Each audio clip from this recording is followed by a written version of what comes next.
अब क्या बताते हैं, जैसे प्रसंग ये चला है कि आप जी इस परमात्मा के शरण में आए हो और आप कुछ धर्म पुण्य भी करते हो, क्योंकि हर तरह से ज्ञान दिया जाता है।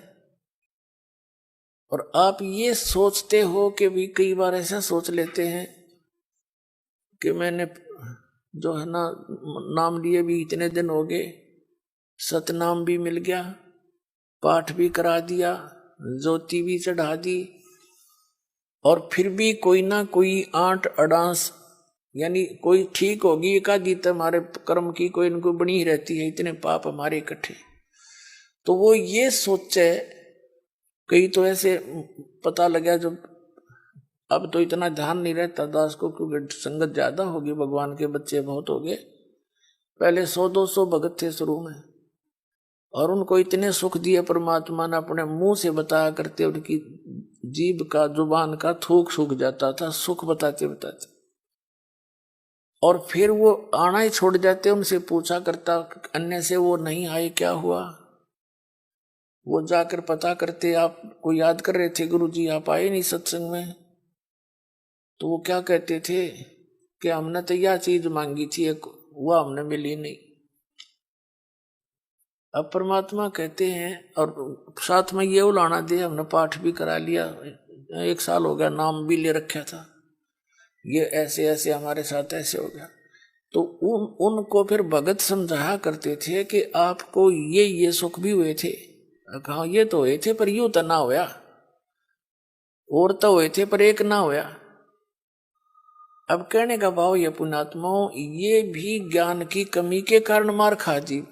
तो दास की चेष्टा ये रहती है कि आपको अध्यात्म ये संपूर्ण ज्ञान करवाऊं, और संपूर्ण ज्ञान हुए बिना आप भक्ति नहीं कर सकते।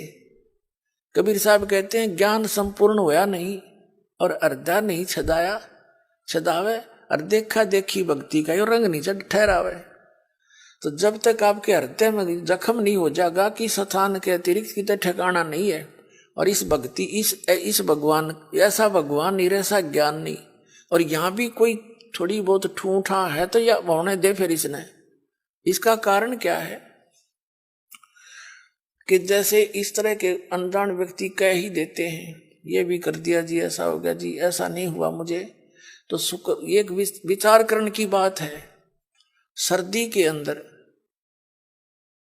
सर्दियों के अंदर आप दिसंबर जनवरी के महीने में आपने स्वेटर पहन रखी है, जर्सी पहन रखी है, और फिर भी सर्दी लग रही है आपको, तो उसका क्या विकल्प है? क्या समझदार व्यक्ति होगा, क्या वो उस जर्सी ने भी उतार कर धर देगा?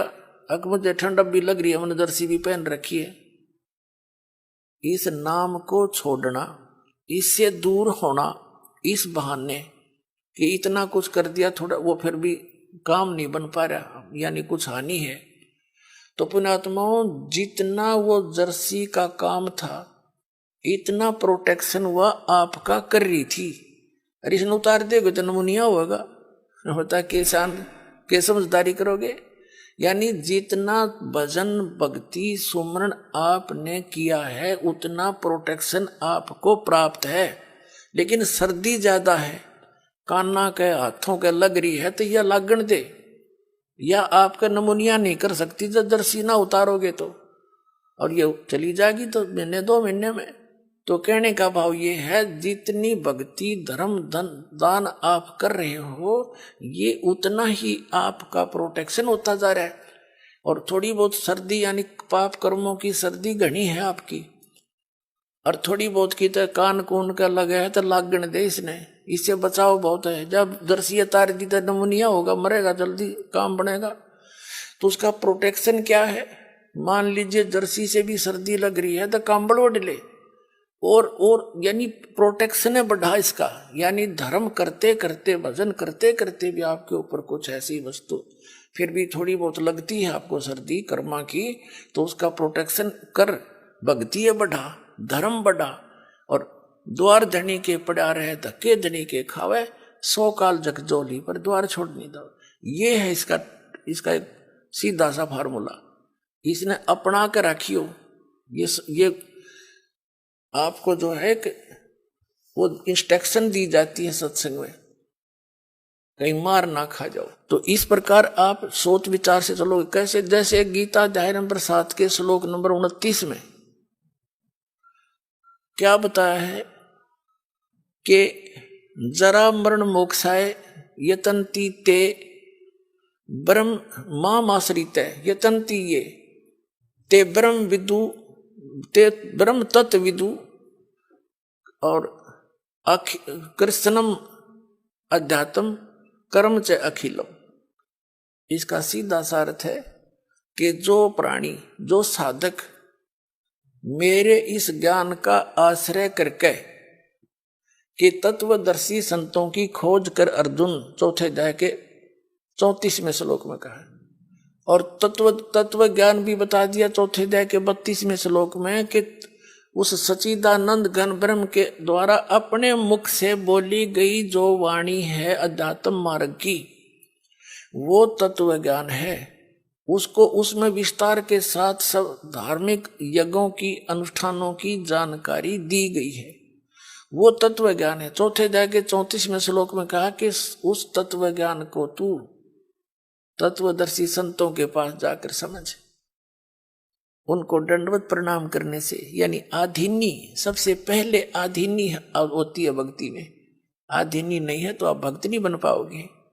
जैसे लड़का, जैसे कोई बच्चा मिलिट्री में भर्ती हो गया तो वहां पर उसको सारे गुर सिखाए जाएंगे युद्ध करने के, आपत्ति में कैसे अपना बचाव करना है, उसके सारे पिट्ठू पैठू लगा के उनकी रिहर्सल कराई जाती है और लंबे पेट पलनियां चलाए जाते हैं कोणियों के ऊपर काफी दूर तक, ताकि ये संघर्ष करने के योग्य हो जा।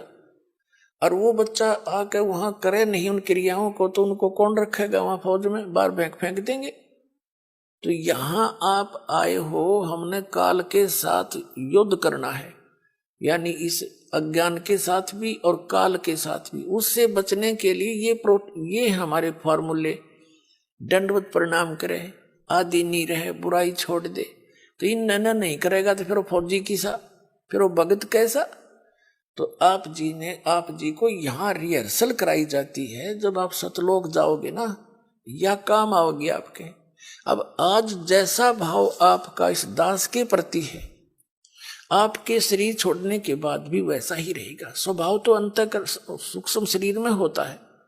ये ऊपर का कवर कांचली यहीं रह जाएगी, जैसे सर्प कांचली छोड़ जाता है, ये तो ऐसी छोड़ जाओगे आप। अंदर है ओरिजिनल वस्तु, वो शरीर भी और है। उस शरीर को, जो इसके अंदर शरीर है, इस भक्ति से उसको चार्ज किया जाता है और फिर वो है आपका असली शरीर। कब तक? जब तक सतलोक नहीं जाओगे तो वो शरीर है आपका, वो काम देगा, उसमें भक्ति संग्रहित है।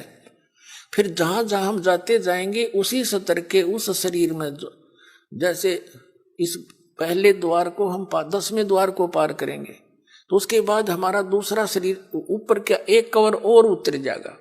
उसके बाद हम 11वें द्वार को पार करेंगे काल के लोक में, तो वहां एक शरीर का एक आवरण और उतर जाएगा।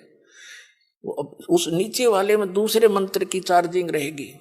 फिर हम उससे जाकर के 12वें द्वार को पार करेंगे, तब वो दूसरे मंत्र वाला जो कवर जिससे चार्ज है वो भी वहां भक्ति वहीं रह जाएगी।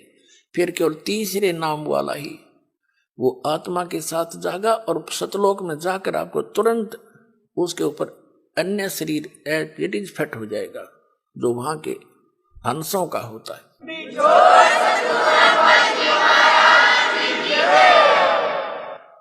तो यहाँ क्या बताया है? परमात्मा पाने के लिए हमने फार्मूले जो गुरु बता रखे भगवान ने, उनको अपना के चलना पड़ेगा। तो क्या बताते हैं कि कहे कबीर तुम चरण चित राखो जो सुई में डोरा रे। तो गुरु जी के प्रति आपकी धारणा ऐसे अभेद अटूट हो जानी चाहिए, आपकी श्रद्धा।